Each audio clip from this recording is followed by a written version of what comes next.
गादीत गुंडाळलेला मृतदेह आणि रिक्षामध्ये संशयास्पद हालचाल. पोलिसांनी गाडी अडवली आणि उघडकीस आली थरकाप उडवणारी घटना. छत्रपती संभाजीनगरमधील वाळूज परिसरात घडलेली ही घटना संपूर्ण राज्याला हादरवून सोडणारी आहे. एका 21 वर्षीय तरुणीचा मृतदेह गादीत गुंडाळून नेला जात होता आणि या प्रकरणात धक्कादायक बाब म्हणजे हत्या करणारी व्यक्ती तिची स्वतःची आई असल्याचा आरोप. नेमकं काय घडलं? पोलिसांना संशय कसा आला आणि आई मुलीच्या नात्याचा शेवट इतका भयानक कसा झाला? चला सविस्तर पाहूया. नमस्कार, मी विहंग ठाकूर. 19 फेब्रुवारीची रात्र. डायल 112 पथकाला फोन येतो. माहिती देणारा स्वतः रिक्षा चालक. तिसगाव चौफुली पुलाजवळ एक रिक्षा उभी होती. रिक्षामध्ये एक मोठी गादी, प्लास्टिकचा ड्रम आणि काही घरगुती साहित्य होतं. रिक्षा चालकाला संशय आला, कारण गादी दोरीने घट्ट बांधलेली होती आणि ती उचलताना वजन अनैसर्गिक वाटत होतं. पोलिसांनी तात्काळ रिक्षा थांबवली. रिक्षामध्ये एक महिला आणि एक पुरुष होता. चौकशी सुरू झाली. उत्तर गोंधळलेली, समाधानकारक नाहीत.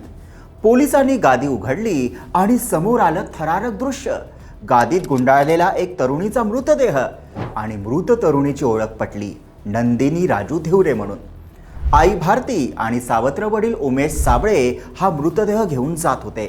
घटनास्थळी उपस्थित असलेल्या आईनं सांगितलं, मुलीने आत्महत्या केली आहे, पण पोलिसांनी मृतदेह शवविच्छेदनासाठी पाठवला. पोस्टमॉर्टम रिपोर्टमध्ये स्पष्ट झालं, मृत्यू गळा आवळल्यामुळे झालाय, म्हणजेच आत्महत्या नव्हे तर हत्या आहे. पोलिसांनी तपासाची दिशा बदलली.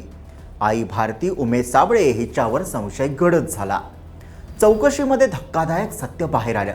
आईनेच प्लास्टिक पाईपने गळा आवळून मुलीची हत्या केल्याची कबुली दिल्याची माहितीही समोर आली. तपासात समोर आलं की नंदिनीचे कन्नड येथील एका युवकासोबत प्रेमसंबंध होते. आईला हे संबंध मान्य नव्हते. कुटुंबात वारंवार वाद होत होते. प्रेमविवाहाचा मुद्दा घरात तणाव निर्माण करत होता. आरोपानुसार वादाच्या भरात आईने प्लास्टिक पाईपने मुलीचा गळा आवळला. हत्या केल्यानंतर मृतदेह गादीत गुंडाळला गेला. पुरावा नष्ट करण्यासाठी बाहेर नेण्याचा प्रयत्न. पण नशिबाने रिक्षा चालकाला संशय आला आणि पोलिसांची तत्परता यामुळे हा कट उघडकीस आला. वाळूज शहर पोलिसांनी तत्काळ गुन्हा दाखल केला. आई विरुद्ध खुनाचा गुन्हा नोंदवण्यात आलाय. तपास सुरू असून इतर कोणाचा सहभाग होता का याचाही शोध घेतला जातोय. ही घटना केवळ गुन्हेगारी कृत्य नाही, तर समाजासमोर मोठा प्रश्न उभा करणारी आहे. प्रेमविवाहाला विरोध, कौटुंबिक प्रतिष्ठेचा मुद्दा आणि संतापाच्या भरात घेतलेला टोकाचा निर्णय. आजही अनेक कुटुंबांमध्ये प्रेमसंबंध हा गुन्हा समजला जातो.